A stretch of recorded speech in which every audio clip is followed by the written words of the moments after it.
ভোরবেলা কে কত সকালে উঠতে পারবে, উঠে মাঠে চলে যাচ্ছে, সবাই ক্রিকেট প্র্যাকটিস হচ্ছে। সেইগুলো একটা আলাদা মজা। রিসেন্টলি মায়ের কাছে শুনছিলাম যে আমি নাকি প্রথম হোল নাইট ক্লাসিক্যাল মিউজিক শুনি হচ্ছে 4 মাস বয়সে। নিজের খেয়ালে বাথরুমে বসে বসে অমিতাভ বচ্চনের ডায়লগ বলতাম। এখন মনে হয় যখন আগের কথাটা ভাবি, যে হয়তো সেইখান থেকে কোনো একটা ইচ্ছা ছিল। যে বম্বে প্রচণ্ড এক্সপেন্সিভ শহর, কিন্তু আমি একটা জিনিস বিশ্বাস করি, আমি যখন ছিলাম তখনও লোকে বলতো বম্বেতে থাকাটা এক্সপেন্সিভ। শিল্পীর জীবনে সারাক্ষণই কাজ থাকে। আচ্ছা। পৃথিবীতে আমরা সবাই জড়ো হতাম, যত স্ট্রাগলিং অ্যাক্টার্স হলো থেকে এদিকে কৈলাস খেরও ওখানে বসে আছে, তখন কৈলাস খের হয়নি। তারপরে কে কে মেনন বসে আছেন, তার সাথে আমরাও বসে আছি। মজার ব্যাপার হচ্ছে ওখানে কিন্তু মানে কারোর সাথে কারোর হিংসাটা আমি তখন দেখিনি, কারণ হচ্ছে যে সবারই মনে হয়েছে may the best man win. আজকে তখন কোনো নতুন অ্যাক্টর অ্যাক্ট্রেস যদি আমাকে এসে জিজ্ঞেস করে সমদা একটু গাইড করে দেবে কার কাছে যাব, I actually don't have any answer. Number of people entering the industry every year is so high. এখন প্রবাবিলিটিস যে তুমি আরেকটা কাজ থেকে আরেকটা কাজ পেয়ে গেলে সেটা কিন্তু নাও হতে পারে, বিশেষ করে টেলিভিশনে। আমি বলছি টিকে থাকার জন্য you have to really work hard. মানে সব ছেলেই যদি ঋত্বিক রোশনের মতন গ্রিক গড টাইপের দেখতে হতো তাহলেই সবাই সুন্দর, না হলে সুন্দর নয়। তোমার সোশ্যাল মিডিয়াতে ফলোয়ার্স কী করে ডিসাইড করে দেয় how good an actor you are. পুরো মানে নিজের পিকে ইন্ডাস্ট্রি থেকে বেরিয়ে যাওয়া এবং তারপরে 5 বছর নিজেকে ইন্ডাস্ট্রি থেকে অফ করে রাখা, এটা আমি কখনোই ভাবিনি যে ইন্ডাস্ট্রি আবার আমাকে অ্যাকসেপ্ট করে। একটা চরিত্র গঠন করার পেছনে যে কাজটা, সেইটা করতে খুব আনন্দ পাই। তখন মনে হয় যে শিল্পী হওয়াটা সারা পৃথিবী জুড়ে কিন্তু বিভিন্ন গল্প তো হচ্ছে, আমাদের এখানেই কেন হবে না? এটা মার্কেট করতে পারবে না, এটা ভাবা হয়। আমি এটা সত্যি আমি নিজে জানি না এটা কেন ভাবা হয়। স্ক্রিনে করার মধ্যে তো অ্যাকশন আর কাটের মাঝখানে আমি ফেলু হচ্ছি, তারপরে আর হচ্ছি না, বা তার আগে আর হচ্ছি না। কিন্তু মঞ্চে ওই 2 ঘন্টা আমি ফেলু হিসেবে বাঁচছি। সেই ইলিউশনটা যখন ভাঙে, তখন যে রিয়াকশনটা পাই, তখন দারুণ লাগে।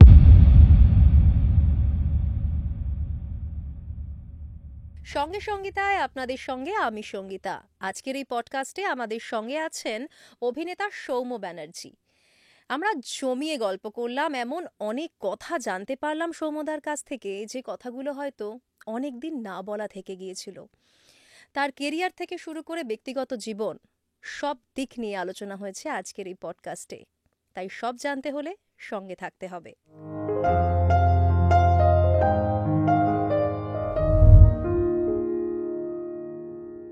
সৌম্যদা, সঙ্গে সঙ্গীতায় স্বাগত। কেমন আছো বলো? খুব ভালো আছি, খুব ভালো আছি, কিন্তু এখন যা পরিস্থিতি, সেই ভালো থাকার মধ্যে কোথাও একটা মন খারাপ, কোথাও একটা এই নতুন বছর এসছে এবং নতুনভাবে অনেক কিছু জার্নি শুরু হচ্ছে। সেই নতুনের মধ্যে কিছু পুরনো জিনিস তো থেকে যায়, যেই 2024-এর যেই জিনিসগুলো নিয়ে আমরা এখনও আছি, আম, সেইগুলোর ওপরে কিছুটা মনে হয় ওই মন খারাপটা রয়ে গেছে, যে সেইটা কত তাড়াতাড়ি আমরা পাবো এবং কত তাড়াতাড়ি এইটাতেও কত ভালো করে কন্টিনিউ করতে পারবো। তুমি এই মুহূর্তে মানে নিজের পার্সোনাল লাইফ নিয়ে কতটা হ্যাপি রয়েছো? কি কি চলছে লাইফে সেটা বলো। আমি নিজে খুবই অল্পে সন্তুষ্ট, তাই জন্য সেই হিসাবে আমি সবসময় হ্যাপি থাকি। টুকটাক কাজকর্ম চলছে, এবং কাজকর্ম না চললেও শিল্পীর জীবনে সারাক্ষণই কাজ থাকে। মানে কোনো পেড ওয়ার্ক না থাকলে নিজেদের কাজ থাকে, যেটা নিজেদেরকে প্রত্যেক দিনই ডেভেলপ করা, নিজেকে আম, চর্চায় রাখা, সেটা চলতেই থাকে। তো তাই জন্য সেই সব নিয়ে ভালোই থাকি। মানে একটা রুটিনের মধ্যে চলি, তো সেই রুটিনটা সবসময় যে খুব কড়া নিয়ম আনুবর্তিতার মধ্যে তা নয়, কিন্তু সেই নিয়মের মধ্যে কিছু ছক ভাঙা কাজও থাকে, সেইগুলো নিয়ে ভালোই থাকি। রিসেন্টলি কোথাও ঘুরতে গেছিলে? না, রিসেন্ট বেশ কিছুদিন ঘুরতে যাওয়া হয়নি, সেটা একটা ক্রেভিং রয়েছে। সেইটা যেই সময় পাবো আমার মনে হয় সেটা পালাবো আবার। কারণ আমার ঘুরতে যাওয়াগুলো ওরকম মজা করেই হয়। মানে আমি যখন বুঝতে পারি যে এই কয়েকদিন হয়তো ছুটি আছে, মন ভালো লাগছে না, আমি জাস্ট রাত্রেবেলা মাকে বলি, মা আমি কালকে সকালে বেরোলাম, গাড়িতে সব জিনিসপত্র ডাম্প করি, ডাম্প করে বেরিয়ে চলে যাই। তার মানে একেবারে নিজেকে নিয়ে হারিয়ে যাওয়া আর কি। হ্যাঁ, একদম। এবং ভালো লাগে। মানে আমার প্রকৃতি আমার এমনিতেই খুব প্রিয়। মানে বাড়িতে থাকলেও আমার একটা ছোট্ট বারান্দা আছে, যে বারান্দায় প্রচুর গাছ আছে। ছোট্ট বারান্দা, কিন্তু তাতে গাছেই ভর্তি, মানুষের পা রাখার জায়গা খুব কম। তো আমার প্রকৃতির সাথে একটা আলাদা সখ্যতা, একটা বন্ধুত্ব আছে, যে জন্য আমি মানে ঘুরতে গেলেও ম্যাক্সিমাম সময়ই একা যাই। এবং একা গেলে যেটা হয় যে ওই হারিয়ে যেতে পারি, তাদের সাথে মানে প্রকৃতির সাথে কথা বলতে পারি, তাদের সাথে একটা আদান প্রদান চলে, সেই আদান প্রদানটা বেশ এনজয় করি আমি, ওটাই রসদ অ্যাকচুয়ালি। কলকাতার মানুষরা তো খুব একটা বেশি প্রকৃতির সাথে কানেক্টেড নয়, তার মানে তোমার শুরুটা অন্য কোথাও, কোথা থেকে শুরু? আমার শুরুটা দুর্গাপুর থেকে। আমার জন্ম দুর্গাপুরে, তারপরে পড়াশুনোও কিছুটা দুর্গাপুরে, ক্লাস 10 অবধি দুর্গাপুরে পড়া। এবং দুর্গাপুর আমাদের সময় মানে আমি 96 সালে দুর্গাপুর ছেড়েছি ইন টার্মস অফ যে পড়াশুনো মাধ্যমিক অবধি দিয়ে তারপরে উচ্চ মাধ্যমিকের জন্য কলকাতায় আসি। তখন একটা অন্যরকম শহর ছিল, এখন অনেক কিছু পাল্টেছে, খুব খোলামেলা, প্রচুর গাছপালা,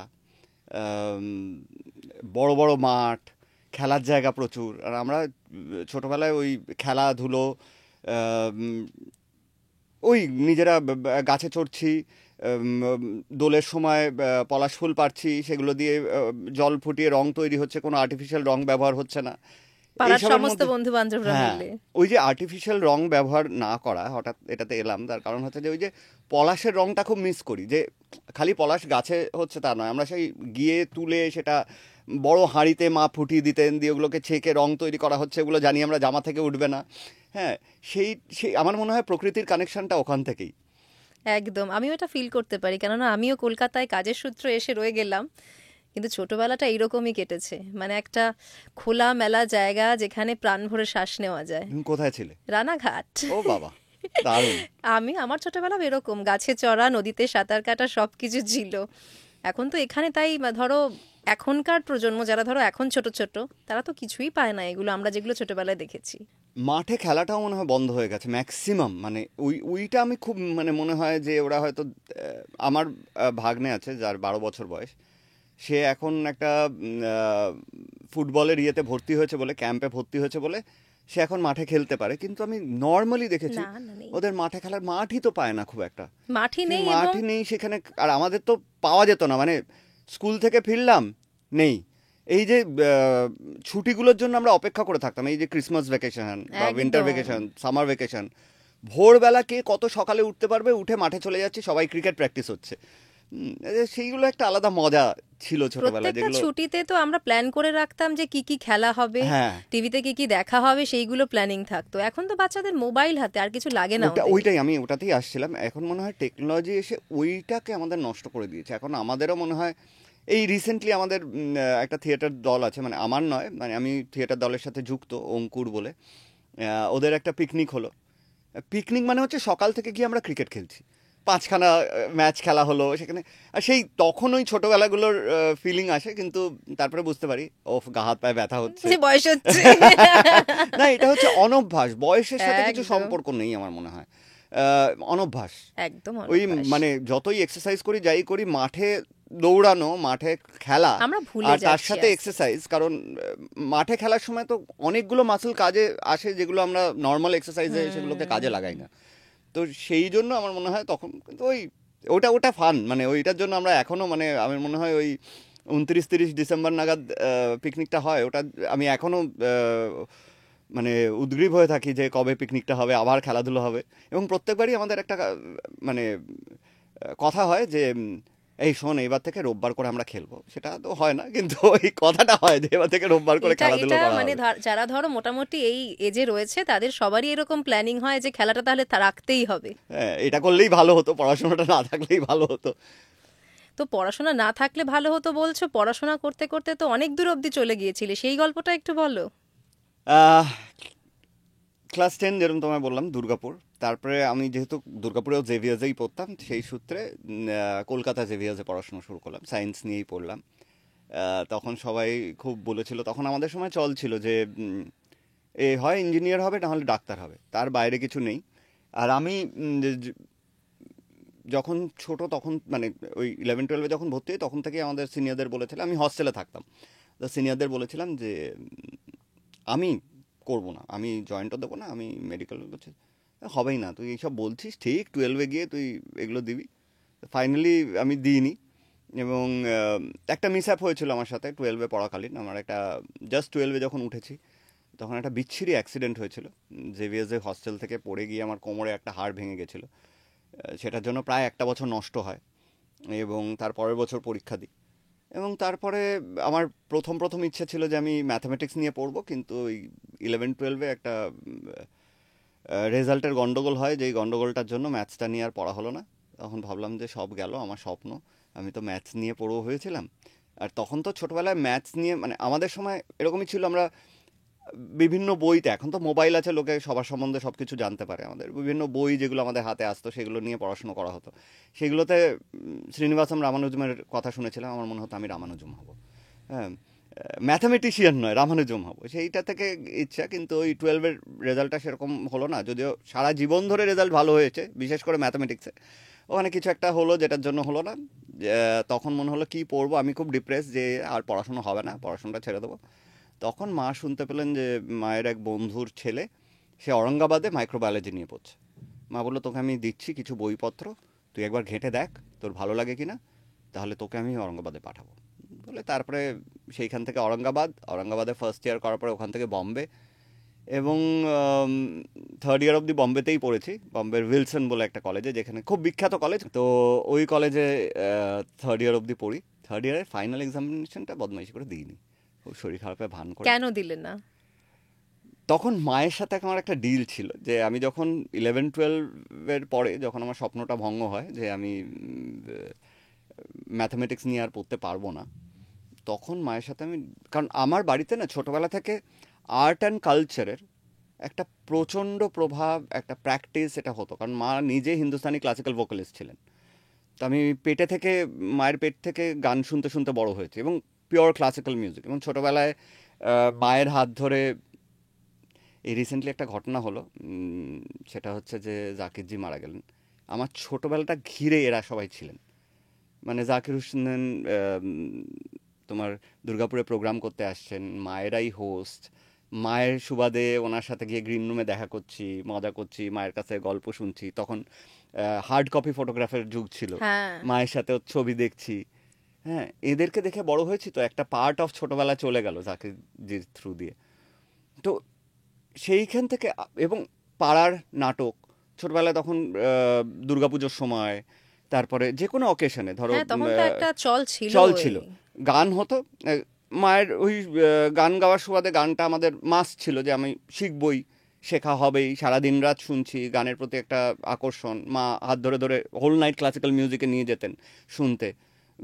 রিসেন্টলি মায়ের কাছে শুনছিলাম যে আমি নাকি প্রথম হোল নাইট ক্লাসিক্যাল মিউজিক শুনি হচ্ছে 4 মাস বয়সে, মানে শুনি না, তখন ঘুমোচ্ছিলাম। তোমাকে সঙ্গে নিয়ে মা গেছিলেন, চলে এবং গেছিলেন যিনি উনি।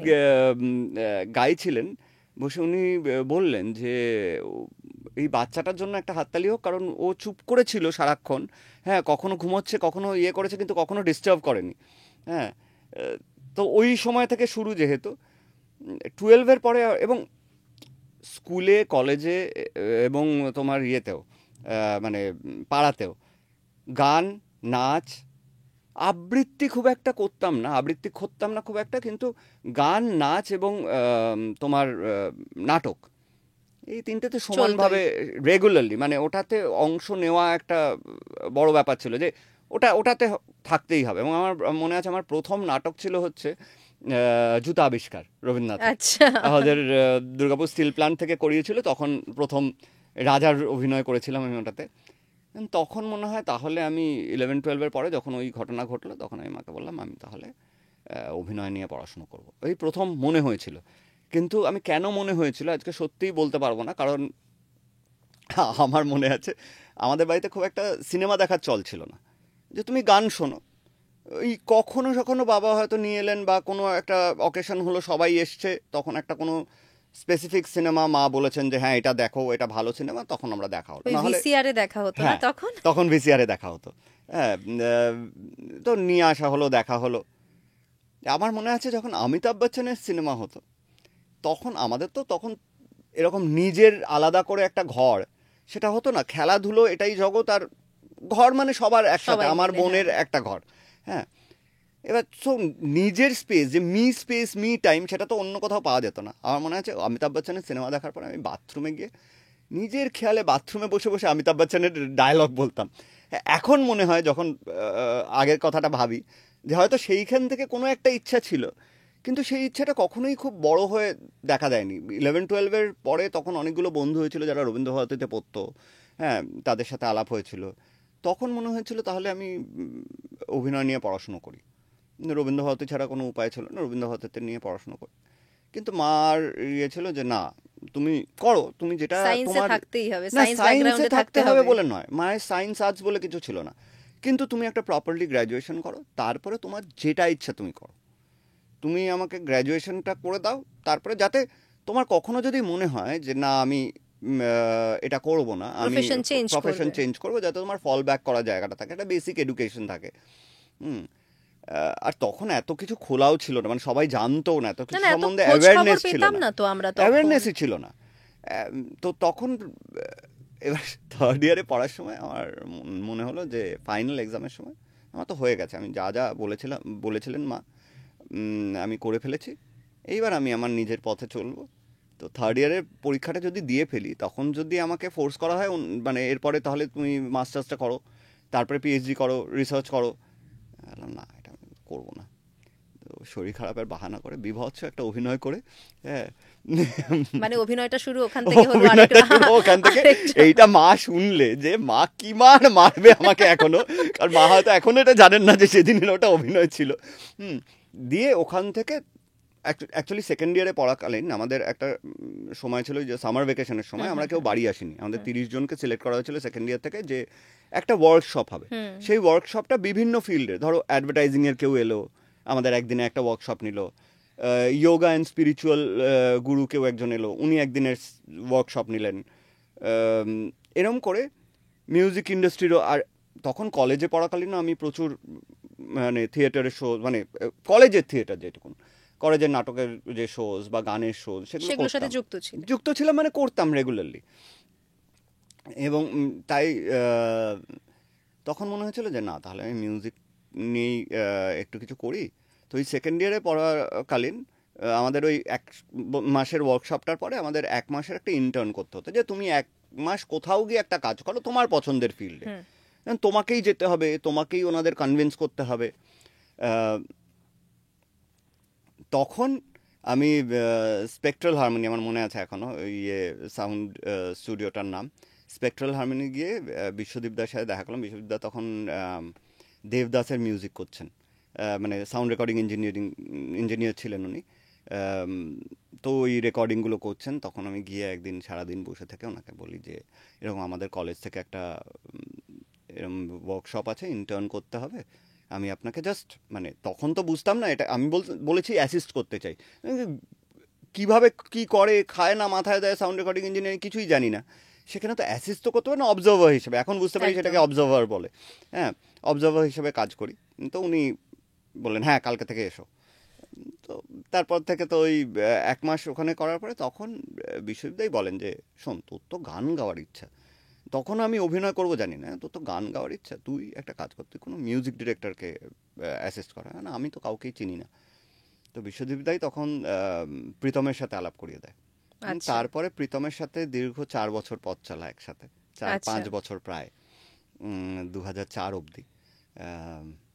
প্রীতম দা আমাকে প্রচুর হেল্প করেছেন, মানে আমার কলেজ হয়ে যাওয়ার পরেও, তখন তো হস্টেলে থাকতাম, তারপরে থাকার কোনো জায়গা নেই, কোথায় থাকবো, বম্বে এখনও লোকে এখন বলে খুব যে বম্বে প্রচণ্ড এক্সপেন্সিভ শহর, কিন্তু আমি একটা জিনিস বিশ্বাস করি, আমি যখন ছিলাম তখনও লোকে বলতো বম্বেতে থাকাটা এক্সপেন্সিভ, বাদ বাকি তুমি যদি নিজে রান্না করে খাও, তুমি যদি সারাদিন রাত বাইরে না খাও, যাতায়াত সবই যে কোনো মেট্রোপলিটন শহরের মতন, হ্যাঁ, সেখানে কিন্তু কোনো কিছুই এক্সপেন্সিভ না। হ্যাঁ, থাকাটা, এবার তুমি প্রাইম লোকেশনে থাকো, তুমি একটা আন্ধেরিতে থাকছো, তুমি একটা লোখান্ডওয়ালাতে থাকছো, তো এক্সপেন্সিভ হবে, এটা খুব স্বাভাবিক।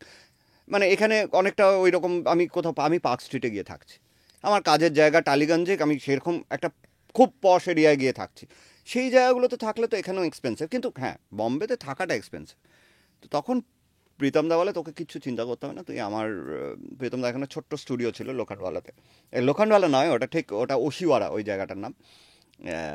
তো ওখানেই থাকতাম, ঘুমিয়ে পড়তাম। প্রথম তো কলেজে পড়াকালীন আসতাম, একদিন ঘুমিয়ে পড়েছি, লাস্ট ভিটি স্টেশন অবধি চলে গেছি, তারপরে আবার ওখান থেকে কোনো রকমে হেঁটে কলেজে ফিরেছি। তারপরে কলেজ শেষ হয়ে যাওয়ার পরে প্রীতমদার কাছেই থেকে ওই অবজার্ভ করা, কাজ শুরু করা। তারপরে ওখান থেকে বন্ধুবান্ধব হলো বিভিন্ন, তাদের থ্রু দিয়ে বুঝলাম যে আমাদের একটা গ্রুপও ছিল প্রীতমদার তত্ত্বাবধানেই একটা গ্রুপ ছিল, যারা আমরা প্রীতমদা এবং সার্থকদা এখন ডিরেক্টর হয়ে গেছেন। তো আমাদের একটা গ্রুপ ছিল যারা আমরা বাইরে বাইরে প্রোগ্রাম করতাম গানের। সেখান থেকে থিয়েটারের লোকজনের সাথে আলাপ, তখন মনে হলো না আমি থিয়েটারটা করি, থিয়েটারে তো গানও লাগে। শখ তো ছিলই আগে থেকে। হ্যাঁ, শখটা তো আগে থেকে শখটা ছিলই ছিলই, করার। কিন্তু কোনো প্রপার না, মানে এরকম ছিল না আমি এটাই করব, এটাই হব। আমার তখন মনে হয়েছিল প্রথম দিকে যে আমি গান গাইবো, তাহলে আমি তারপরে বুঝতে পেরেছিলাম গান গাওয়াটা খুব শক্ত। মানে এমনি ঠিক আছে আমি ভালো গান গাই, সেটা লোকে বলে, কিন্তু তবে প্রীতমদার কাছ থেকে আমি প্রচুর কিছু শিখেছি এবং প্রচুর লোকের সাথে আলাপ হয়েছে, ইন্ডাস্ট্রিটা কিভাবে চলে তার একটু ঝলক পেয়েছি।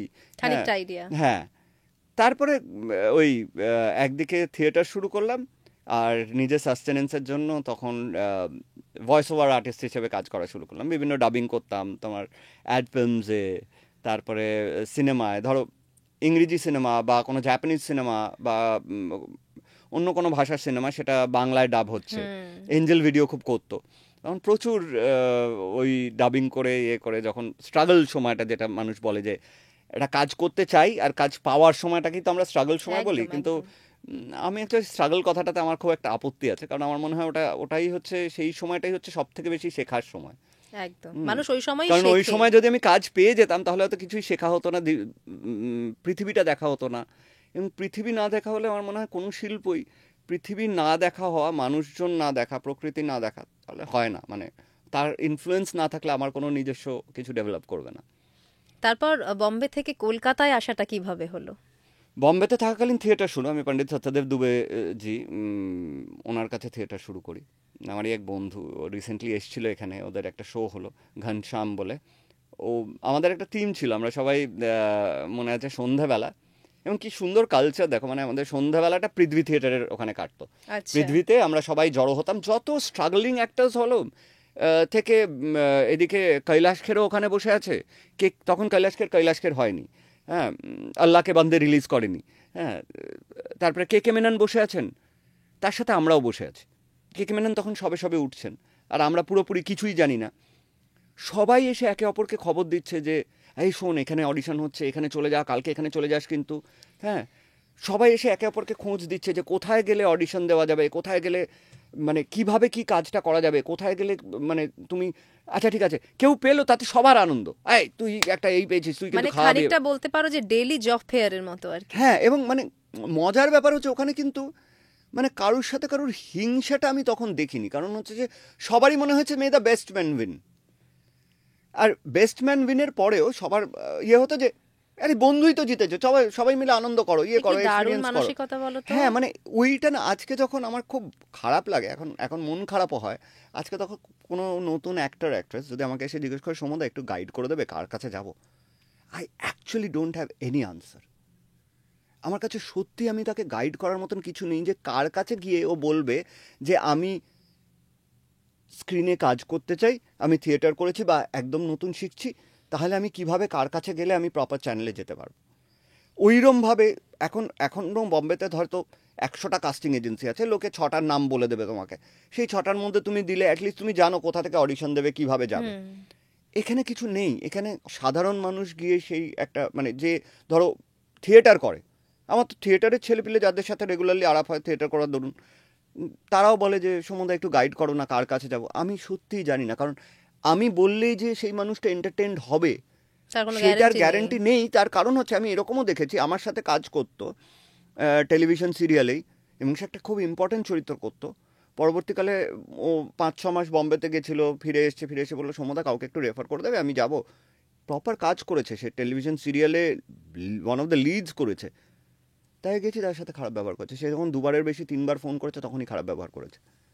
এবার তখন আমারও ডিপ্রেশন হয় যে আমি একটা ছেলেকে পাঠালাম, সেও তো মানে হ্যাঁ মানে পাঠালাম হচ্ছে কিছুই না, তুমি দেখো, তুমি একটা অডিশনের জন্য ডেকো, তোমার যদি কিছু মনে হয় তখন ডেকো।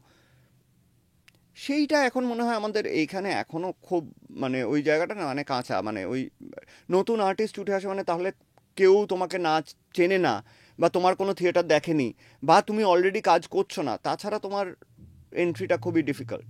কিন্তু আমরা ধরো যে এই নতুন নতুন মুখ দেখতে পাচ্ছি, তাহলে তারা কোথা থেকে আসছে? তো বিভিন্ন, তুমি দেখো কোনো না কোনো সোর্স, মানে হয় অনির্বাণ মানে ভট্টাচার্য, সে কোনো থিয়েটার দলের সাথে যুক্ত, বা যেই থিয়েটারগুলো দেখেছে, বা সেইখানে ওর পরিচিত কেউ কোনো থিয়েটার থেকে ছেলে নিয়ে এসছে যে হ্যাঁ ও, এবার তাহলে তোমাকে প্রোডাকশনটার সাথে যুক্ত হতে হবে।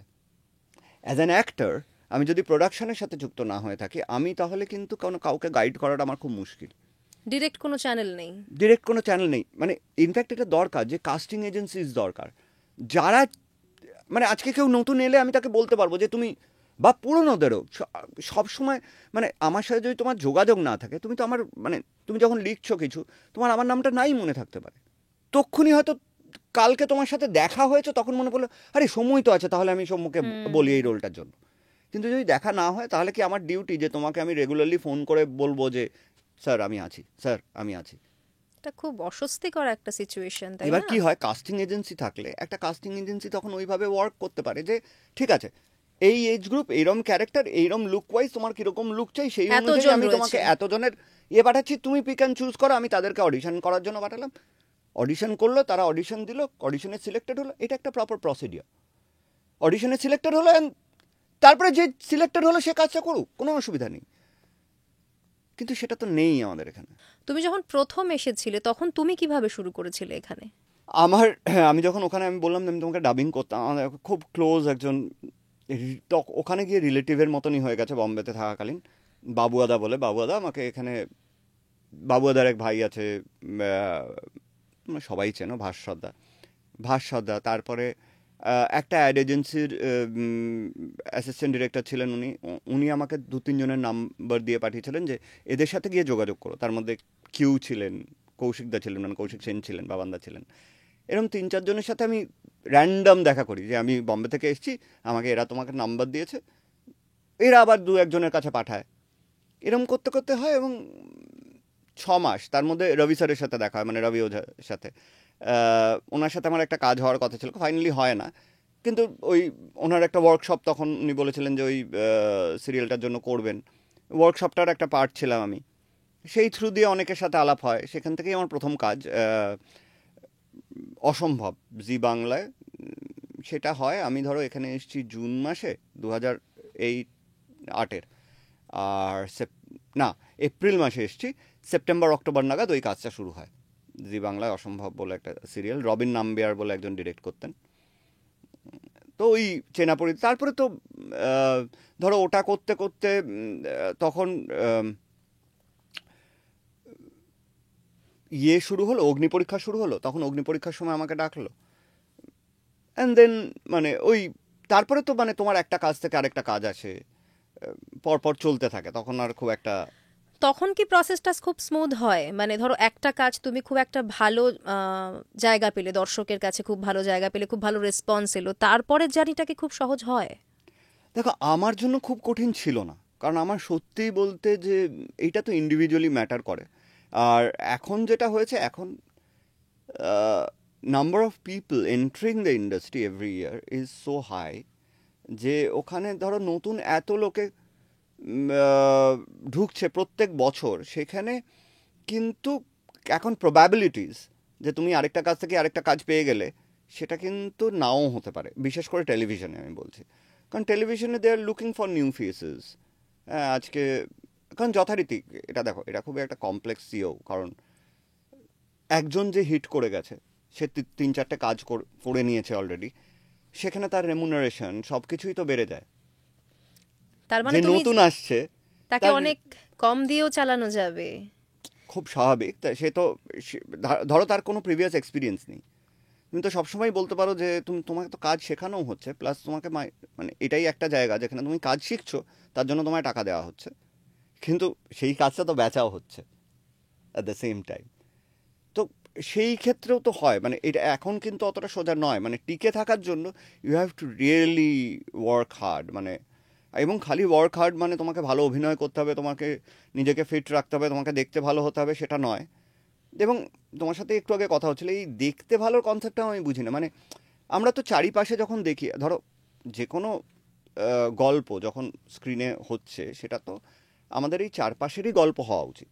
সেটা যদি হয়, আমাদের এখানে তো নানান রকম মানুষ দেখতে, বিভিন্ন রকম চরিত্র থাকে, বিভিন্ন চরিত্র, বিভিন্ন রকম মানুষ। জন্য, হ্যাঁ। একমাত্র যদি কমার্শিয়াল একটা হিরো যাকে সবার ভালো লাগতে হবে সেরকম যদি না হয়, তাহলে এবং সুন্দরটাও তো খুব পার্সপেক্টিভ, তোমার কাছে যে সুন্দর আমার কাছে সে সুন্দর নাও হতে পারে। একদম একদম একদম। তো এইটা এখন কেমন একটা সবাই আরো হয়েছে এখন মনে হয় এই তোমার বিভিন্ন প্লাস্টিক সার্জারির যুগে কেমন একটা কুকি কাটার মতন হয়ে গেছে, মানে পুরোটাই সবাই যেন এক ধাঁচে যদি তৈরি হয় তাহলেই ওটাকে, মানে সব ছেলেই যদি ঋত্বিক রোশনের মতন গ্রিক গড টাইপের দেখতে হতো তাহলেই সবাই সুন্দর, না হলে সুন্দর নয়। তো এইগুলো এখন হয়েছে, কিন্তু ওই জন্য টিকে থাকার জন্য এখন কিন্তু লড়াইটা অনেক কঠিন, অনেক কঠিন। আমাদের সময় এতটা কঠিন হয়তো ছিল না। আমাদের সময় ডেডিকেটেডলি কাজ করলে, ভালো অভিনয় করলে এবং নিজেকে মোটামুটি একটা ফিট রাখলে, এখন কম্পিটিশনটা অনেক বেশি। এখন যারা করছে এবং রেগুলারলি কাজ করছে, হ্যাটস অফ টু দেম, মানে তারা খুবই। আর পিআরটা ঠিক রাখাটা খুব জরুরি। ওই এটাতেই আসছিলাম আমি। তার সাথে সাথে একটা ইম্পর্ট্যান্ট জিনিস হচ্ছে পিআর। খালি পিআর নয়, সোশ্যাল মিডিয়া। এখন তো সারা পৃথিবী জুড়ে, আমি পৃথিবী জুড়ে বলতে পারছি কারণ আমি কিছু দিনও নয়, কিছু বছর আগে কেট উইন্সলেটের একটা সেটা অবশ্য দেখো সোশ্যাল মিডিয়ারই দেন, যে আমি সোশ্যাল মিডিয়ার জন্য সেটা শুনতে পাচ্ছি, আজকে জানতে পারছি। উনিও বলছেন যে সব জায়গায় কাস্টিং হচ্ছে তোমার কত ফলোয়ার্স তার হিসেবে। তো তোমার সোশ্যাল মিডিয়াতে ফলোয়ার্স কি করে ডিসাইড করে দেয় how good an actor you are? তোমার সোশ্যাল মিডিয়াতে ফলোয়ার্স, তুমি ভাবছো যে তার মানে এতগুলো দর্শক তোমাকে দেখবে, সে নাও দেখতে পারে, কারণ তোমার সোশ্যাল মিডিয়ার কন্টেন্টটা দেখে না। তার মানে এখন যেটা দেখা হচ্ছে, তোমার ট্যালেন্টের থেকে বেশি দেখা হচ্ছে যে তোমাকে দিয়ে কতটা বিজনেস হবে। একদমই একদমই। কারণ দেখো দেখো বিজনেস কি তখন ছিল না? তখনও বিজনেস ছিল, কারণ আলটিমেটলি তো একজন প্রডিউসার সেটা দেখবেনি যে আমার সেখান থেকে রেভিনিউ আর্ন কত হচ্ছে, সেটা তো অবশ্যই দেখবে। কিন্তু আগে দেখা হতো না, যে আগে ট্যালেন্টটাও দেখা হতো। হ্যাঁ, মানে তখন কি বলতো, তখন হিরো ছিল হচ্ছে গল্প। এখন আমি চাইছি একটা রেডিমেড হিরো ম্যাটেরিয়াল, যার আমি ফলোয়ার্স, মানে কাজটা করলে এত মিলিয়ন লোক দেখবে, সেটা আমি গ্যারান্টি করে তখন এখানে নিচ্ছি। এবং সেইটার সাথে তাল মিলিয়ে থাকা, সেটা সবার পক্ষে আমি যেরকম পারি না। মানে এটা আমার পক্ষে, মানে আমারই মনে হয় যে আমার যদি কেউ করে দিতে পারে ঠিক আছে, কিন্তু আমি নিজে পারি না। মানে রেগুলারলি ছবি পোস্ট করতে হবে, আমাকে সোশ্যাল মিডিয়ায় একটা সময় দিতে হবে, একটা রিল পোস্ট করতে হবে। রিল কি করে সেটাই বুঝতে পারি না। মানে এখন তো মানুষ সোশ্যাল মিডিয়া ম্যানেজার রাখছে। হ্যাঁ, মানে সেটা যদি থাকে ঠিক আছে, একজন করে দিল, কিন্তু সেটার জন্য যে আমাকে করতে হবে, সেটার জন্য একটা এফোর্ট দিতে হবে। আমি তাহলে আমার পড়াশোনাটা কখন করব? আমি নিজের ডেভেলপমেন্টটা কখন করব? আমি যে অ্যাক্টর ছিলাম সেই অ্যাক্টরই রয়ে যাব। মানে আমি পৃথিবীটা না দেখলে, আমার আশপাশের মানুষজনকে না দেখলে, আমি কি করে ক্যারেক্টার্সগুলোকে ডেভেলপ করব? তুমি তো ওটিটিতে প্রচুর কাজ করেছো, সেই এক্সপিরিয়েন্সটা কেমন? ওটিটি আমার অ্যাকচুয়ালি, আমি 2012 থেকে 17 কাজ করিনি মাঝখানে। 17-র পরে যখন প্রথম আবার কাজ করব বলে ডিসাইড করি, তখন প্রথম কাজটাই আমার ওটিটিতে। এবং সেটা মানে আমার কাছে একটা ফ্রেশ এয়ারের মতন, কারণ হচ্ছে 17-র পরে মানে 5 বছর নিজেকে পুরো, মানে নিজের পিকে ইন্ডাস্ট্রি থেকে বেরিয়ে যাওয়া এবং তারপরে 5 বছর নিজেকে ইন্ডাস্ট্রি থেকে অফ করে রাখা, এটা আমি কখনোই ভাবিনি যে ইন্ডাস্ট্রি আবার আমাকে অ্যাকসেপ্ট করবে। অ্যাকসেপ্টেন্সের তোরও ব্যাপার আছে, মানে প্রথম তো কাজ পাওয়া এবং সেই কাজটা অ্যাকসেপ্টেড হওয়া মানুষের মধ্যে, সেইটা প্রথম শুরু হয় হচ্ছে একেনবাবু দিয়ে। থ্যাঙ্কস যে ওটিটি ছিল, একেনবাবু হয়েছে এবং তাই জন্য আমার কামব্যাকটা হয়েছে। ওটিটি মানে আমার কাছে একটা খুব ফ্রেশ এয়ারের মতন, কারণ হচ্ছে যে কি বলতো, একটা গল্পের শুরু এবং শেষটা আমি জানি, তাহলে সেই চরিত্রটার শুরু এবং শেষটা আমি জানি, গল্পটা কিভাবে এগোচ্ছে আমি জানি। কম দিনের জন্য হলেও সেটাতে আমি পুরো মনোনিবেশ করে সেই চরিত্রটাকে নিজের মতন করে, এবং অবভিয়াসলি সেটা তো একটা টিম ওয়ার্ক, মানে ডিরেক্টরেরও ভিশন আছে আমার, কিন্তু আমি ওর ভিশন এবং অন্যান্য লোকেদের যে রাইটার তার ভিশন, সেগুলোকে ইনক্লুড করে একটা চরিত্রায়ন করতে পারবো, যেই চরিত্রায়নটা টেলিভিশনে তো আমরা জানি না। আমি হয়তো একটা চরিত্রায়ন করলাম, এগোবে সেটা আগে থেকে জানা কিছুই জানি না, মানে এই ক্যারেক্টারটা 4 দিন বাদে কি করবে, মানে কালকেই কি করবে, নোবডি নোজ। একটা দেওয়া থাকে যে একটা পজিটিভ চরিত্র কিংবা একটা নেগেটিভ চরিত্র কিংবা একটা গ্রে চরিত্র, কিন্তু ওরমভাবে তো কোনো চরিত্রের তো মানে ওরকমভাবে বিশ্লেষণ হয় না। মানে একটা হয়তো করলাম, তারপরে দেখা গেল সেটা অন্য কিছু করছে। কিন্তু ওটিটিতে যেটা সুবিধা হয়, আমি সেই চরিত্রটার মোটামুটি মানে অ্যাটলিস্ট একটা সিজন জুড়ে তার পথ চলাটা, তার জার্নিটা জানি, সেই হিসেবে ওয়ার্ক করা যায়, সেটাতে একটা মজা পাই। কারণ মনে হয় যে একটা চরিত্র গঠন করার পেছনে যে কাজটা, সেইটা করতে খুব আনন্দ পাই। তখন মনে হয় যে শিল্পটা মানে বা শিল্পী হওয়াটা সার্থক। একেন বাবু থেকে মানে তোমার চরিত্রটা হঠাৎ করে সরে অন্য কেউ চলে এলো, যেটা আমি দেখলাম। মানে আমার কিন্তু খুব অসুবিধা হয়েছে মেলাতে। ধরো একেনবাবু যখন তোমাকে দেখেছি ওখানে, বাপিবাবুর চরিত্রটা, সেই চরিত্রটা অদ্ভুতভাবে মনের মধ্যে গেঁথে রয়েছে। এখন যখন দেখছি, আমি জানি না, মানে আমার মাথায় কিন্তু তোমার ওই যে চরিত্রটা, ওটা এখনো বসে রয়েছে। এবং আমি অনেকের সাথেই কথা বলেছি, এবং ধরো আমরা যখন আলোচনা করছিলাম, অনেকেই এই কথাটা তোমাকে বলল যে আমরা কোথাও যেন ওই চরিত্রটা এখনো মিস করি। কি হয়েছিল, মানে কেন হঠাৎ করে তুমি আর নেই এটাতে? দেখো, প্রথম কথা তো এটা, মানে আমি ভগবানে বিশ্বাসী, তাই ঈশ্বর বিশ্বাসী বলে আমি ঈশ্বরের কাছেই বলবো যে আমি থ্যাংক গড যে একেনবাবু হ্যাপেন্ড এবং এত মানুষ ভালোবাসা পেয়েছি। সেটা তো সত্যি এরকম একটা ক্যারেক্টারের জন্য পাবো। কারণ আমরা প্রথম দিকে যখন একেনবাবুর স্ক্রিপ্ট পেয়েছিলাম, আমি আর বাবল, মানে প্রমথ এবং বাপি, আহ, আমরা দুজনে বলা বলি করতাম ডিরেক্টরকে। অনির্বাণদা ডিরেক্টর ছিলেন, অনির্বাণ মল্লিক। অনির্বাণদাকে বলতাম, অনির্বাণদা তাহলে টেবিল চেয়ার ভাস আর আমরা কোথায় থাকবো? মানে সেট প্রপ হিসাবে। মানে কারণ আমরা বুঝতে পারছিলাম যে চরিত্রটার মধ্যে কিচ্ছু করার নেই। তখন অনির্বাণদা বলেছিল যে, যখন আমরা মানে প্রথম স্ক্রিপ্টটা দেখি, অনির্বাণদা বললো যে তোর নিজের ডেভেলপ কর না। দিয়ে ওই মানে এই যে বাপির ক্যারেক্টারটা তো একটা ওসিডি, এটা আমার একটা মাসির কাছ থেকে নেওয়া। মাসিকে দেখতাম যে প্রচণ্ড পিটপিটে, এবং সব কিছুতে আমাদের ঠিক আছে, এইটাকে আমি ইনক্লুড করবো এই ক্যারেক্টারটার মধ্যে, আমাদের চরিত্রটা ডেভেলপ করা। তারপরে যখন ফাইনালি 5th সিজনের পরে দ্য একেন ছবিটা যখন মানে হওয়ার কথা হলো, তখন আমার একটা টেলিভিশন সিরিয়ালও শুরু হওয়ার কথা ছিল, কিন্তু আমার তাদেরকে বলা ছিল যে আমি এই ছবিটা কিন্তু করব। কিন্তু সামহাও তখন বাবলও তখন ক্যালিফোর্নিয়াতে, ওর ওই ছবিটার জন্য কলকাতায় আসার কথাও ছিল। কিন্তু এটা মেকার্সদের ডিসিশন, কেন ডিসিশন কী বৃত্তান্ত আমি জানি না। হয়তো লং রানের কথা চিন্তা করে বাবলকে প্রত্যেকবার আনার নিয়ে কিনা আমি জানি না। আরও মানে সেটার কারণে আমি কেন চেঞ্জ হতে পারি, সেটা মেকার্সদের ডিসিশন। ওনারা হয়তো ভেবেছেন যে এটা এবার একটু ফ্রেশ ফেসেস দরকার।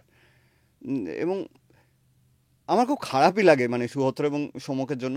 সুহত্র খুবই ভালো বন্ধু, সমকও তাই। মানে ইনফ্যাক্ট আমরা একটা পার্টিতে সমক আর আমি মজা করে করে দুজনে ছবি তুলে দিয়েছিলাম, যে এইবার লোকে প্রচণ্ড গালিগালাজ করবে আমাদের, চল আমরা একটা ছবি পোস্ট করি। হ্যাঁ, কিন্তু হ্যাঁ মানে ওই জার্নিটা খুবই, আমাকে অনেকেই জিজ্ঞেস করেছেন যে কেন কেন তোমরা আর করলে না, বা আগামী দিনে আসবো কিনা। না, এটা সত্যি আমি তোমার চ্যানেলের থ্রু দিয়েও বলতে চাই যে না, আগামী দিনে আর আসবো না। কারণ হচ্ছে যে এটা সুহত্র আর সমকই করবে। সেটা তো যারা বানাচ্ছেন তাদের ডিসিশন, সেখানে তো আমরা কোনো কথা বলতে পারি না। যেরকম আমাদের নিয়েছিলেন তারা, তো তাই তাদের ডিসিশন। ইন্ডাস্ট্রিতে কাজ করতে করতে অনেক সময় অনেক খারাপ লাগাও চলে আসে, বলো? ভালো লাগা যেরকম হ্যাঁ, থাকে, হ্যাঁ। খারাপ লাগাও চলে আসে। মানে এই যে তুমি আমাদের এই ইন্ডাস্ট্রিটায় কাজ করছো, ভালো লাগা, কিছু ভালো লাগার মুহূর্তও জানতে চাইবো, কিছু খারাপ লাগার মুহূর্তও জানতে চাইবো। দেখো, ভালো লাগা খারাপ লাগা, ভালো লাগার মুহূর্ত তো মানে ওরকমভাবে মুহূর্ত হিসেবে তো জানি না, কিন্তু যখন কোনো চরিত্র অ্যাপ্রিসিয়েটেড হয় বা কোনো কাজ হয়তো আমি পেয়েছি, আমি রিসেন্ট ঘটনাই বলে, আমার মেমোরি স্প্যানটা খুব কম, আমি খুব বিশাল কিছু মনে রাখতে পারি না। সেটা আমার একটা দিকে দুঃখ, কারণ মনে হয় যে এত বই পড়েছি কিন্তু মনে করতে গেলে আমার মনে পড়ে না এটা এটা কি নিয়েছিল, সেই জায়গাটা থেকে খারাপ লাগা। আবার মনে হয় যে জীবনের অনেক কঠিন সময় আমার মনে নেই, এটা আমার কাছে একটা ব্লেসিং। হ্যাঁ, তো এই ধরো নষ্টনীর 2 হচ্ছে আমার লাস্ট ওয়েব সিরিজ যেটা আমি করেছি অন স্ক্রিন, যেটা দেখা গেছে। নষ্টনীর করার সময় এবং নষ্টনীরের যে জার্নি, এবং তারপরে নষ্টনীরের পরে মানুষের যে রিয়াকশন, আমি তো ভেবেছিলাম নষ্টনীর একটা গ্রে চরিত্র করি, সেই চরিত্রটা প্রথম কথা অনেকে করতে চায়নি। তারপর আমাকে যখন বলা হয়, আমার মনে হয়েছিল এই মানুষগুলোকে তো আমি আশেপাশেই দেখি, তো এই মানুষগুলোকে রিপ্রেজেন্ট করাটাও তো উচিত। সেখান থেকে সম্রাজ্ঞীর সাথে, মানে যে রাইটার সম্রাজ্ঞী, তারপরে অদিতি যে ডিরেক্টর, তাদের সাথে বসে যে জার্নিটা তৈরি হয়েছিল, এবং তারপরে মানুষ যখন সেটাকে অ্যাপ্রিসিয়েটেড করে, আমি ভেবেছিলাম, আমি বলেওছিলাম যে এটা রিলিজ করার পরে আমি মানে রাস্তায় বেরোলে মানে কেউ জুতো ছুঁড়ে মারবে এইসব হতে গালাগালি পারে, খাবে। কিন্তু মানুষ আমার মনে হয় অনেক বেশি ম্যাচিওর্ড এখন, অডিয়েন্স অনেক বেশি ম্যাচিওর্ড। তারা কিন্তু ওই রকমভাবে মানে উল্টে আমাকে এসে বলেছেন কি ভালো লেগেছে তোমাকে, মানে আমি ভাবতেই পারি না এটা। সেইটা খুব মানে খুব ভালো লেগেছে। খুবই ভালো লাগার একটা মুহূর্ত, যে যখন ক্যারেক্টারগুলো অ্যাপ্রিসিয়েটেড হয় বা মানুষের কাছে পৌঁছে যায়। এই ধরো আজকে কত বছর, মানে একেন আমি লাস্ট করেছি মনে হয় 2020 কুড়ি 19-20, হ্যাঁ 20, হ্যাঁ আমার মনে হয় 20। আজকেও লোকে মনে রেখেছে, এবং আজকেও সেই প্রথম মানে 2018-তে যে একেন করা, 18 শুরুর দিকে করা সেই একেনের জন্য এখনো কথা বলে। এটা তো সত্যিই খুব মনে হয় আমি হয়তো ওই পথটা পেরিয়ে চলে এসেছি, কিন্তু এখনো লোকে মনে রেখেছে, এখনো লোকে অ্যাপ্রিসিয়েট এটা করে। অনেকটা বড় পাওয়া এটা অ্যাকচুয়ালি। সত্যিই বিশাল বড় পাওয়া, এবং এত মানুষের ভালোবাসা পাওয়া যায় যে যেই মানে আমি তাদের চিনি না জানি না, যেখানে দেখা হচ্ছে সেখানে এত মানুষের ভালোবাসা পাওয়া যায়, সেটা একটা বিশাল বড় প্রাপ্তি। আমি তো কোনোদিনও যখন পথ চলাটা শুরু করেছিলাম, আমি অভিনয় করব, অভিনয়টাকে ভালোবেসে করব, নিজের আর্টের জার্নিটা নিয়ে ভেবেছিলাম। আমি কোনোদিন কিন্তু এক্সপেক্টও করিনি এত মানুষের ভালোবাসা পাবো, এত মানুষ দেখবে আমাকে, হ্যাঁ এত মানুষ তাদের নিজেদের সাথে কানেক্ট করে নেবে, সেইটা কোনোদিনও ভাবিনি। সেটা একটা বিশাল বড় পাওয়া। খারাপ লাগাগুলো বলতে পারো যে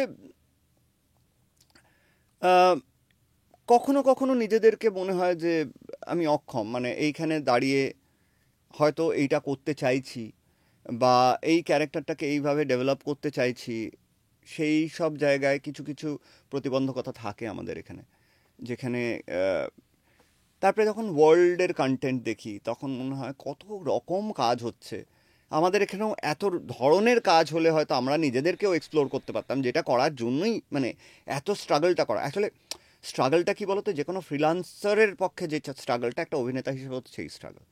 কারণ অভিনেতা হিসেবে আমি তো একটা জব করছি না, প্রত্যেক একদম। মাসে আমার ঘরে এই অ্যামাউন্ট অফ টাকা ঢুকবে আমরা জানি না, আর আজকের দিনে টাকা ছাড়া কিচ্ছু করা যায় না। কোনোদিনই করা যেত না, হ্যাঁ মানে টাকা তো লাগবেই। হ্যাঁ, আর যে কোনো আর্ট ফর্ম দেখো, তুমি যদি হিস্ট্রি অফ আর্টও দেখো, কোন পৃষ্ঠপোষকতা ছাড়া হয় না। সেখানে আমাদের পৃষ্ঠপোষকতা করতে হলে আমরা নিজেরাই তো, তাই জন্য সেইটা যেহেতু নেই, সেই স্ট্রাগলটা কিন্তু একটা অ্যাক্টরের জীবনে প্রথম তো একটা কাজ পাওয়ার স্ট্রাগল, সেই কাজটা অ্যাপ্রিসিয়েটেড হওয়া বা সেই কাজটা অ্যাকনলেজড হওয়ার একটা স্ট্রাগল, সেইটা হওয়ার পরে তাকে নিজেকে মেনটেন করা এবং সেইটা কন্টিনিউয়াসলি পেয়ে যাওয়া, যাতে সে নিজেকে সাস্টেন করে রাখতে পারে এই জগতে, সেইটা একটা বিশাল বড় স্ট্রাগল। সেইখানে দাঁড়িয়ে মনে হয় যে আরও ভালো যদি মানে নানান রকম কাজ যদি হতো, তাহলে হয়তো সেই সেই মানে খিদেটা হয়তো রয়েছে, এবং সেটা ভালো যে খিদেটা রয়েছে, কারণ যতদিন সেই খিদেটা থাকে ততদিনই আমরা আর্টিস্ট হিসেবে হয়তো জীবিত থাকবো। যে কোথাও কি তোমারও এটা মনে হয় যে আমাদের এখানে যত রকমের কাজ হতে পারতো সেটা হয় না? কেননা ধরো এখন আমি যেটা দেখি, মানে ভালো ভালো কাজ নো ডাউট হচ্ছে, সেখানে কোনো বক্তব্যই নেই, কিন্তু ম্যাক্সিমাম কাজের ক্ষেত্রে প্যাটার্নটা কি এক নয়? মানে গল্পগুলো কি ঘুরে ফিরে একরকম নয়? দেখো, কথাটা হচ্ছে ওই আমি এক্ষুনি যেটা বলছিলাম সেটারই রেশ টেনে বলছি, যে ভ্যারাইটি, এবং আজকের দিনে আমাদের এখানে এখনো মানে এটা ধারণা আছে আমাদের যে মানুষ দেখবে না, এইটা দিলে মানুষ দেখবে না। আমার কথা খুব সিম্পল, সেই মানুষটাই তার মোবাইলে কিন্তু ওয়ার্ল্ড কন্টেন্ট দেখছে, সে নেটফ্লিক্সও দেখছে, সে অ্যামাজন প্রাইমও দেখছে, সে জাপানিজ থিয়েটার ফেস্টিভ্যালের সিনেমাও দেখছে এবং কোরিয়ান সিনেমাও দেখছে। হ্যাঁ, সেখানে সে কিন্তু যখন সব কন্টেন্ট দেখছে, তাহলে বাংলার সময় তার কন্টেন্টটা এরকম কেন মনে হবে যে আমি এই ধরনের কন্টেন্ট বা এইটুকুনের মধ্যেই দেখবো, না হলে দেখবো না? মানে আমরা কেন গতানুগতিক কিছু এক্সাম্পল যেগুলো আছে সেই ফর্মুলার মধ্যেই কাজ করতে থাকবো, আরও এক্সপ্লোর করব না? ফেল করতে পারে, কিন্তু ফেলিয়ার তো থাকবেই, তাহলেই তো দুটো ফেল হবে, পরেরটা তারপরটা সাকসিড করবে। কন্টিনিউয়াস দেখো, মানে লাপাতা লেডিস দেখেছো তুমি? ভালো লেগেছে নিশ্চয়ই। একটা মিষ্টি গল্প। আমি বাংলাতে মিষ্টি গল্পটাই পাই না, মানে খুব কম। মানে অনেস্টলি বললাম, অনেকে হয়তো আমাকে খুব খারাপ বলবেন, এই মিষ্টি, এটা সুইটনেস, একটা সিম্পলিসিটি, এটা কোথাও যেন নেই। কমপ্লিকেটেড সমস্ত গল্প। সিম্পলিসিটিটা কোথাও গিয়ে, কিন্তু আমি তোমাকে তখনই একটা সিনেমার কথা বলছিলাম, পারফেক্ট ডেজ। অ্যাকচুয়ালি সিম্পলিসিটির মধ্যে যে কমপ্লেক্সিটিটা আছে, সেইটা মুশকিল, কারণ সিম্পল জিনিস বানানোটাই সব থেকে কঠিন মনে হয়। আমরা যখন গান করতাম তখনও বলা হতো যে যে ধরো রাগ সঙ্গীতে শিক্ষা নিয়েছে, যে হিন্দুস্তানি ক্লাসিক্যাল মিউজিকে শিক্ষা নিয়েছে, স্ট্রেট নোট লাগানোটা খুব ডিফিকাল্ট। তাতে নানা রকম হরকত করে লাগানোটা ইজি, সিম্পল গল্প বলাটা কিন্তু, এবং সিম্পলভাবে বলাটা খুব ডিফিকাল্ট। তার জন্য যে এক্সপার্টই লাগবে সেটা কতটা আছে সেটাও সন্দেহজনক। কমপ্লেক্স গল্প বললেই মানুষ রিলেট করতে পারবে, কিন্তু না, কোথাও গিয়ে কিছু সিম্পল গল্পও চাই, হোক সব ধরনের গল্প সব হোক, কিন্তু তার মধ্যে তাহলে একটা কন্টেন্ট তো হারিয়ে যাচ্ছে, সেইটাও হোক। প্রত্যেকটা মানুষের জন্য ভ্যারাইটি থাকুক না। ধরো আমরা যদি পুরনো দিনে ফিরে যাই, মিষ্টি প্রেমের গল্পও ছিল একটা সময়, তুমি কটা দেখাতে পারবে বলো তো এখন? সেটাই তো বলছি, সিম্পল গল্প মানে আজকে অজয় করের মতন একটা ডিরেক্টর হয়তো নেই, আমি বলবো আজকের দিনে দাঁড়িয়ে নেই, যে ওই সিম্পলিসিটি দিয়ে গল্পটা বলতে পারবে। বললাম না, সিম্পল জিনিসটা বলা খুব কঠিন। এবং দেখো, খালি ডিরেক্টরদের দোষ দিয়েও লাভ নেই, এটা হয়তো প্রডিউসার লেভেল থেকেও সেই মানে তোমাকে সেই আশ্বাসটাও দিতে হবে যে হ্যাঁ ঠিক আছে তুমি করো, আমি সেটাকে ব্যাক করছি। হয়নি কি, হচ্ছে তো। সহজ পাঠের গপ্প হয়েছে, আগের বছর যে সিনেমাটা রিলিজ করলো ওটার নামটা কি, বাচ্চাদের নিয়ে, খুবই অ্যাক্লেমড হলো সেই ছবিটা হয়েছে। এরকম তো গল্প হচ্ছে যেটা খুবই সিম্পল কিন্তু খুব কম, মানে এত কম যে মানুষের সামনেই তো এসে পৌঁছয় না সব সময়। তুমি যদি প্রমোশনের কথা বলো, এই ধরনের সিনেমার প্রমোশন কতটা হয়, কতটা মানুষের সামনে আসে? আসলে সবটাই রিলেটেড হয়ে গেছে, যে ওই যে বললাম যে যতক্ষণ না গল্পটা তোমার হিরো হচ্ছে ততক্ষণ খুব মুশকিল। মানে পিআরটা তো সেই ফলোয়ার বেসড, তখন তো তোমাকে একটা কোনো সেই নুন ফেস যাদেরকে বিক্রি করা যাবে, পণ্য হয়ে গেছে অ্যাকচুয়ালি আমরা সবাই সেখানে। আমি ওই জায়গাটাই তোমাকে বলছিলাম যে এখন আমাদের কিছু পার্টিকুলার টপিক প্রচন্ড বেশি বিক্রি হয়। আমি টপিকগুলো আলাদা করে তোমাকে বলছি না, আগেই কথা হচ্ছিল আমাদের। সারাক্ষণ কেন, মানে এই স্ট্রেসফুল লাইফে অনেক এরকম মানুষ আছে। আমাদেরও মনে হয় থ্রিলারের বাইরে বেরোনো উচিত, মানে হয়েছে, মানে হবে না তা নয়, হোক, কিন্তু তার সাথে সাথে প্যারালাল অন্য কিছু গল্প হোক, খালি থ্রিলার কেন? তুমি আমার থ্রিলার কিন্তু আমি মানে এটা is coming from a person who loves thriller, মানে আমি in terms of books, in terms of films, in terms of movies, সেখানে দাঁড়িয়ে বলছি মানে আমরা না ওভারলোডেড উইথ থ্রিলার্স। ডেফিনেটলি ভালো লাগে, কার ভালো লাগে না? তুমি যেটা বললে আমিও মিস করি, আমি এখন না মনে পড়ছে না লাস্ট কবে মিষ্টি একটা প্রেমের গল্প দেখি। না দেখিনি। আমি বললাম যে তোমায় কোরিয়ান সিরিজ কেন দেখি, আমি বাংলা ভাষা ভীষণ ভালোবাসি, বাংলা ভাষায় একই রকম ওরকম একটা মিষ্টি গল্প আসুক না, ডেফিনেটলি দেখবো। আমার মতো এরকম বহু মানুষ আছে যারা দেখতে চায়। মানে প্রেম থেকে মিষ্টতা হারিয়ে গেছে, একদম নেই, রিয়েল লাইফে নেই, এখন রিয়েল লাইফেও নেই। সেটার জন্যই রিয়েল লাইফে হয়তো নেই, অথবা ভাইসি ভার্সা। কিন্তু তুমি ভেবে দেখো, মানে ওয়ার্ল্ডে বিভিন্ন জায়গায় এটাকে ধরে রেখেছে, এবং তার মার্কেটটা তুমি একবার ভাবো। হ্যাঁ, চারিদিকেই তো হচ্ছে, চারিদিক মানে সারা পৃথিবী জুড়ে কিন্তু বিভিন্ন গল্প তো হচ্ছে, আমাদের এখানেই কেন হবে না? এটা মার্কেট করতে পারবে না, এটা ভাবা হয়। এটা সত্যি আমি নিজে জানি না এটা কেন ভাবা হয়। লাইফটা যেমন কাজের জায়গাটা এতটা পারফেক্ট, লাইফটা একটু ঘেটে গেল কেন? লাইফ তো এমনিতে মানে নানান রকম, আমার মনে হয় কিছুই ঘাটেনি, বাট এইটা হচ্ছে ডিফারেন্ট টাইপ অফ এক্সপিরিয়েন্স মনে হয়। বিভিন্ন আমরা প্রত্যেক দিন যে ঘাত প্রতিঘাতের মধ্যে চলি, কিছু ভালো জিনিস হয়, কিছু যেগুলো আমরা যেরকম চেয়েছি, অ্যাকচুয়ালি আমরা যেরকম চেয়েছি সেরকম না হলেই আমাদের মনে হয় যে আমরা প্রচুর স্ট্রাগল করছি বা ঘেঁটে যাচ্ছে, কিন্তু সব কিছু তো আমরা যেরকম চেয়েছি সেরকম হয় না। তো যেরকম চেয়েছি কিছুটা সেরকম হয়েছে, কিছুটা সেরকম হয়নি। তো ওগুলো আমার মনে হয় আমি এখন যেভাবে দেখি, যে আজকে মানুষটা আমি যেটা, সেইটা গড়তে কিন্তু এই সবগুলোই ঘাত প্রতিঘাত সাহায্য করেছে, এবং কোনোটাকেই আমি ফেলে দিতে পারি না। হয়তো সাময়িকভাবে তৎক্ষণাৎ সেই সময় আমার খুব খারাপ লেগেছিল, কষ্টের মধ্যে দিয়ে গেছি, কিন্তু ওই স্ট্রাগলটা, ওই কষ্টটা,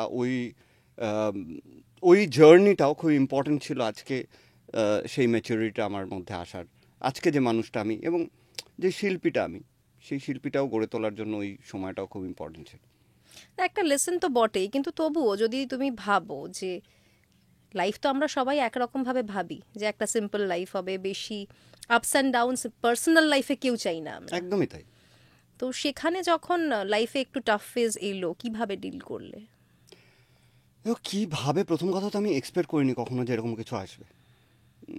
যখন এলো তখন নিজেই ঘেঁটে গেছিলাম, যেই ঘাঁটা বললে এখন যেটা, সেই ঘেঁটে তো গেছিলামই।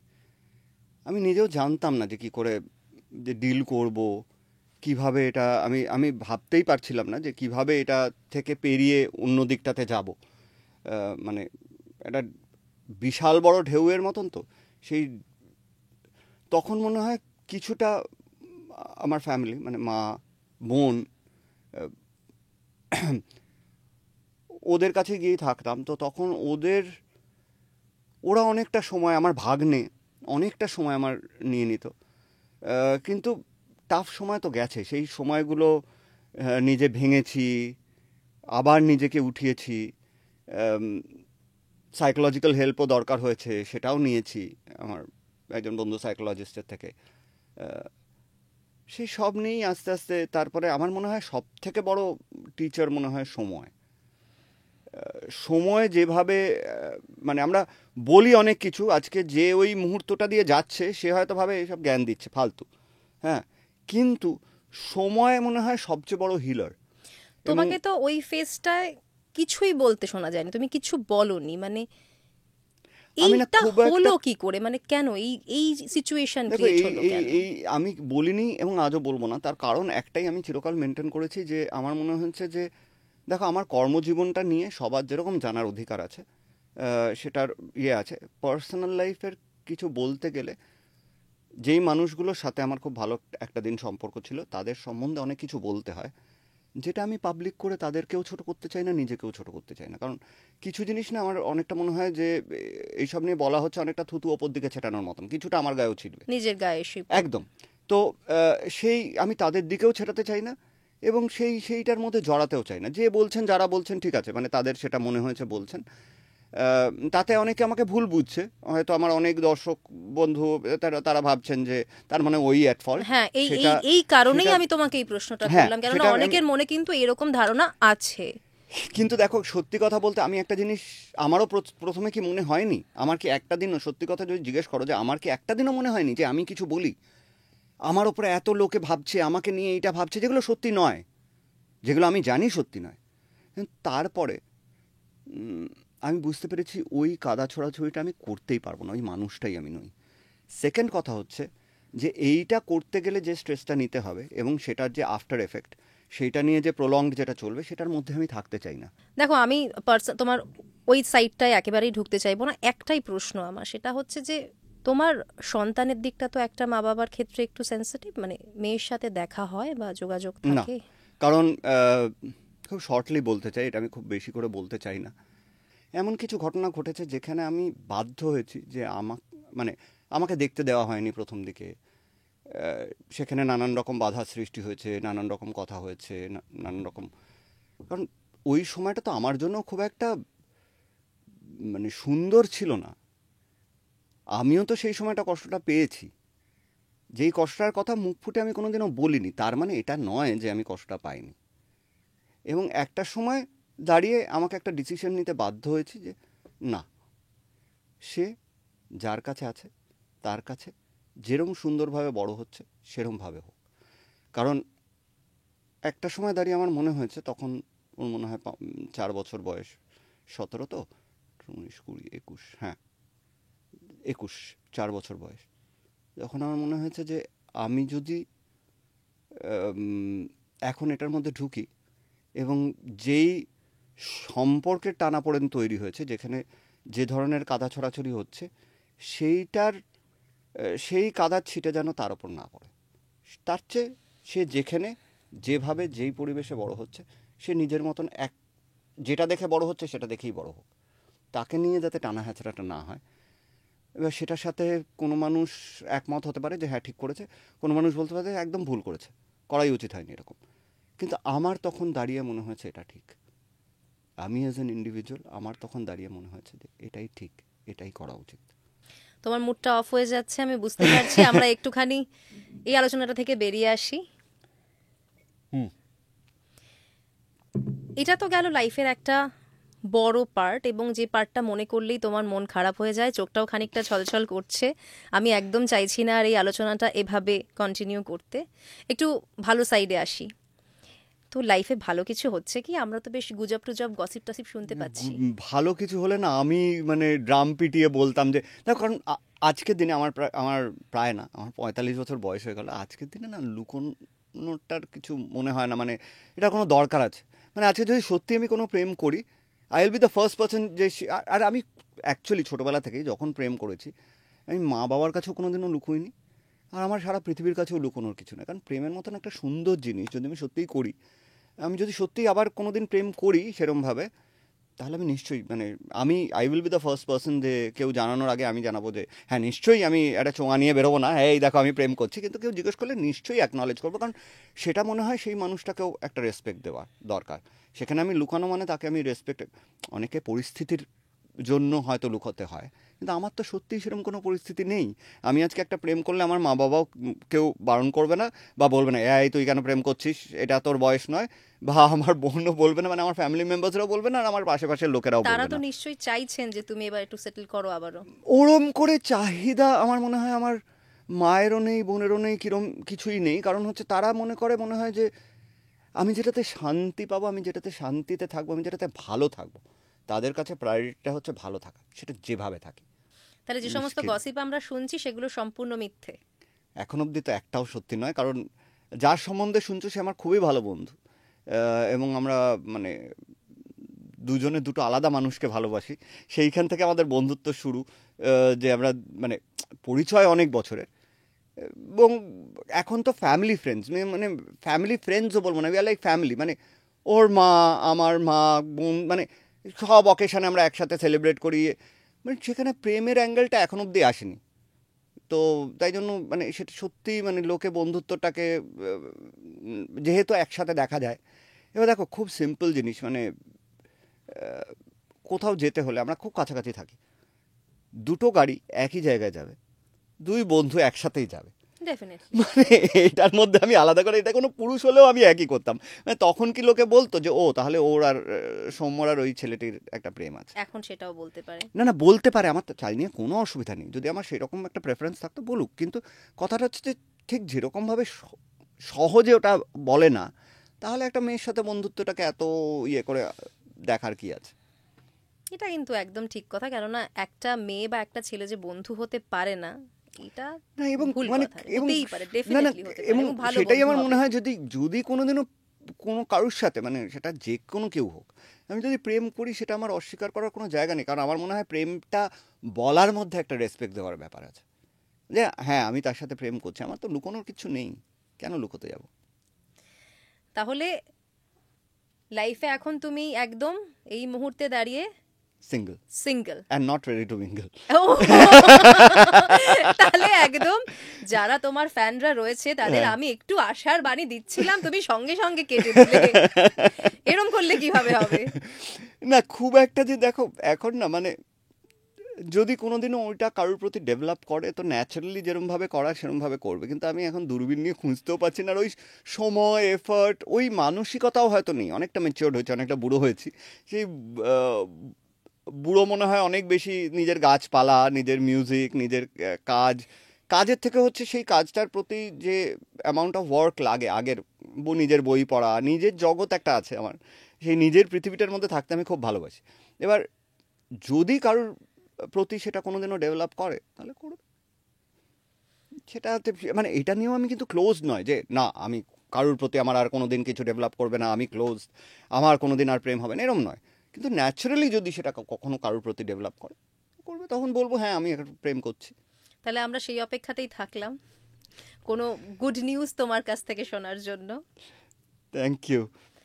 সেটা হয়তো আমিও কোনোদিন একটা অপেক্ষায় থাকবো যে এরকম যদি কিছু হয় ভালোই হবে, মন্দ হবে না। অবশ্যই ভালো হবে। আমরা একটু থিয়েটারের দিকটায় যাই। তুমি তো থিয়েটারে এখনো কাজ করছো কন্টিনিউয়াস, তাই অনেক তো? বছর বাদে আবার, হ্যাঁ। আবার করছো কাজ, তো মানে এখন কি কাজ চলছে? মেনলি একটাই কাজ চলছে, যদিও আইডিয়ালি মানে টেকনিক্যালি দুটো কাজ চলছে।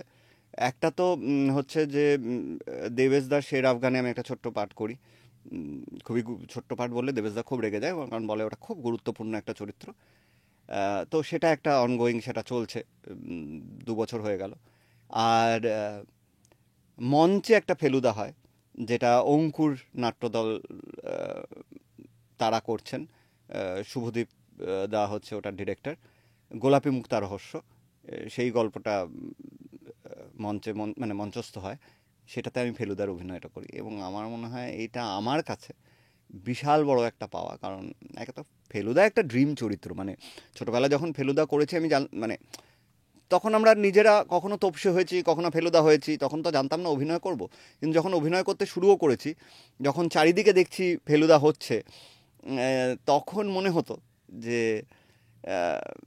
আমি যদি ফেলুদা করতে পারতাম। এই স্বপ্নটা মনে হয় আমাদের যারা ফেলুদা ভালোবাসে বা ওই ধরনের গল্প ভালোবাসে তাদের মনে হবে। এবং এইটা মঞ্চে করতে পারাটা একটা বিশাল ব্যাপার।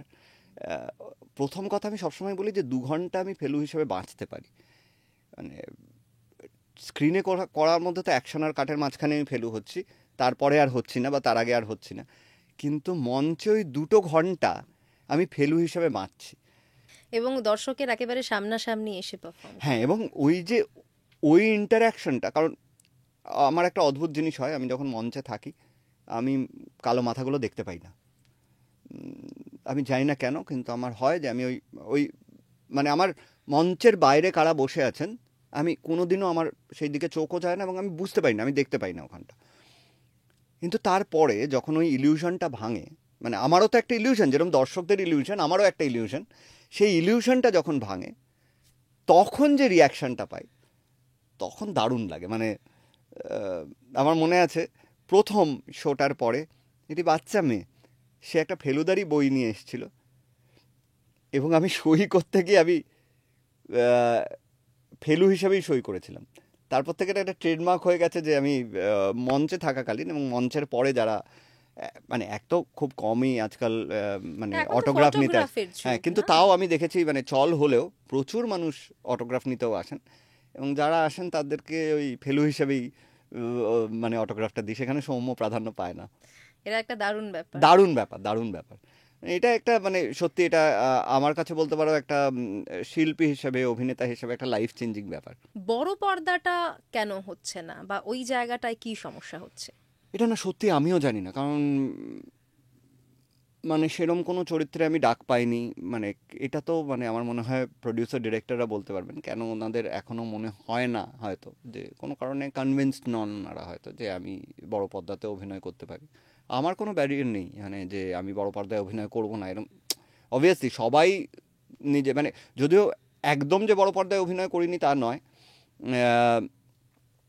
ত্রিভুজ বলে একটা সিনেমা আসবে, মানে কবে আসবে জানি না, কারণ খুব শিগগিরই বাপ্পা সেটা ডিরেক্টর, সেটাতে 3টে গল্প, সেই একটি গল্পে আমি অভিনয় করেছি, সেটা বড় পর্দাতেই আসবে। কিন্তু হ্যাঁ, রেগুলারলি বড় পর্দায় কাজ তো আমার হয় না। মানে সত্যি অনেক বছর বাদে একটা সিনেমা করলাম আমি বড় পর্দায়। তো সেটা সেটা আমারও কোথাও একটা হয়তো ইয়ে আছে যে মন খারাপ বলবো না, এক্সপেকটেশন আছে কোনো একদিন হয়তো হবে, কিন্তু সেই সময়টা এখন হয়তো আসেনি। তোমার কোথাও কি এই যে নিজের জগতে থাকতে গিয়ে এই পিয়ারের দিকটা খারাপ হয়ে যাচ্ছে? এই পিয়ারটা আমি কোনোদিনই করতে পারি না। মানে আমি তোমাকেও একটু আগে বলছিলাম যে আমি এই রিসেন্টলি এত কথা বলতে শিখেছি। মানে আমি কথাও বলতাম না, মানে আমি খুবই এনক্লোজড একটা পার্সন, খুবই ইন্ট্রোভার্ট, যে নিজের জগতেই থাকতে ভালোবাসে। মানে আমি সময়টা পিয়ার করব, সেই সময়টা আমি হয়তো পড়াশুনো করব, একটু অন্য কিছু দেখবো বা একটুখানি গান শুনবো, গান বাজনা করব, সেইটা করতে বেশি ভালোবাসি। পিয়ারটা ঠিক কীভাবে করতে হয় সেটাই জানি না। মানে মানুষের সাথে দেখা হলে আমি হাসি, কথা কথা বলি, কিন্তু ঠিক নিজের পাবলিক রিলেশনটা এটা মনে হয় যারা পারে না তারা পারে না, এবং আমি ডেভেলপ করতে পারিনি, এটা আমার অক্ষমতা। সেটা হয়তো করাটা উচিত এবং ইটস হাই টাইম যে সেটাও আমার শেখা উচিত। কিন্তু আমি এখন অবধি মানে ওই 70-এর শেষের দিকে জন্ম তো, তাই না, এখন অবধি সেটা অ্যাডজাস্ট করে উঠতে পারিনি। অনেকগুলো মানে সেই দিনই কথা হচ্ছিল কার সাথে একটা, যে আমি অনেক কিছু দেখে ফেললাম, মানে সেই শাটারওয়ালা টিভি থেকে হ্যাঁ এখন মোবাইল ফোনে টিভি। হ্যাঁ, তো অনেক কিছু দেখে ফেললাম, তো এখনো হয়তো অতটা বদল আনতে পারিনি, but change is the only constant. মনে হয় সেটা সেখানে সেটার সাথে ওই দিকটাও স্ট্রং হয়ে যাবে, স্ট্রং করতে হবে আস্তে আস্তে। তুমি কথা বলার কথা বলছিলে, আমরা এই যে রিসেন্টলি আরজি কর ইস্যু, সেই সময় কিন্তু আমরা তোমাকে প্রচুর কথা বলতে দেখেছি এবং তুমি খুব সামনে এগিয়ে এসে কথা বলেছো। তো এই কথা বলাটার কি কোনো নেগেটিভ এফেক্ট পেতে হয়েছে তোমাকে কাজের ক্ষেত্রে? নিশ্চয়ই পেতে হয়েছে, কারণ প্রচুর কাজ আমি জানি যে গেছে। আহ, এবং দেখো, প্রথম দিকে আমি কথা বলিনি। প্রথম দিকের যদি ইয়েগুলো দেখো, কারণ আমি প্রথম 14ই আগস্ট এবং তারও আগে থেকে ইনফ্যাক্ট আমি এই আন্দোলনটার সাথে যুক্ত এবং খুব মন থেকেই যুক্ত। সেই আমার কোনো পলিটিক্যাল অ্যাসপিরেশনস নেই। আমি এটা একটা ওপেনলি বলতে পারি, আমি কোনো দিন কোনো রকম পলিটিক্যাল অ্যাসপিরেশন ছিল না, আজও নেই। তো কোথাও গিয়ে প্রচণ্ড একটা কষ্ট, একটা খারাপ লাগা। এবং 14ই আগস্ট আমার মা আমার সাথে হেঁটেছিলেন সেদিন। মাই প্রথম বলেন যে চল আমি যাব, আমি সারা রাত জাগবো। তখন আমার মাকে দেখে, মা ইজ 69, শি টার্ন 69 দিস ইয়ার। মাকে দেখেছিলাম সেদিন প্রায় 3.5-4 ঘন্টা ওই ভিড় ঠেলে। আমার প্রচণ্ড ভয় করছিল যে এই রে, এইখানে ঢুকতে পারবেন? তখন যাদবপুরে গিজ গিজ করছে লোক। ভয়ঙ্কর হ্যাঁ, হয়েছিল। তা আমার এক বন্ধু এসে বললো, শোন না সৌম্য, মাসিকে নিয়ে ওইখানে যাস না, কারণ একজন কিন্তু অজ্ঞান হয়ে গেছেন।